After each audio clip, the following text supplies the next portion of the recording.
All right, so we got Jerome Powell at Jackson Hole today, and the market is betting on some sort of hint at a rate cut come September. And I wouldn't be surprised if you get that from Jerome Powell today.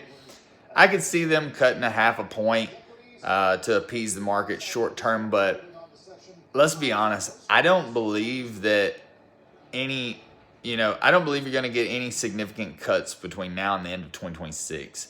Maybe 3 half-point cuts, but I don't see that having any real meaningful effect on on the housing market or the economy, honestly, because let's just be real, inflation ran rampant between 2020 and 2022, and we're still dealing with that.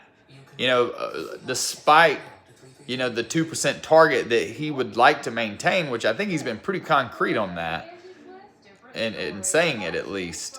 We're still above that, so we're still experiencing inflation according to the latest reports.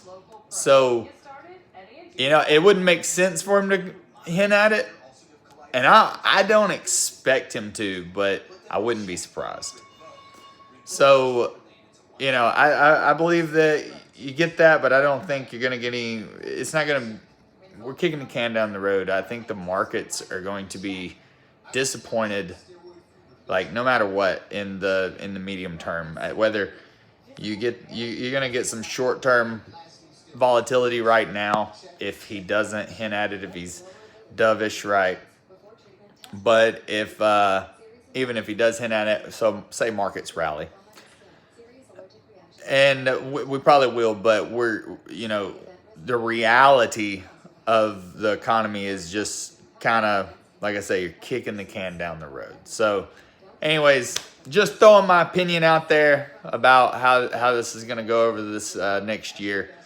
I don't want to be a Chicken Little or anything, but the way it seems is that the ones that believe that the rates should be cut in a big way, or should have already been cut in a big way, are in that small category of people, that small 1% to 2% that is completely disconnected from the reality of the everyday lives that people are living right now. And if you've been paying attention at all, you can get on YouTube or anything, TikTok, and you can just hear millennials and Gen Z that are completely overwhelmed by the fact that they can't buy a home, right? So it makes sense for this to not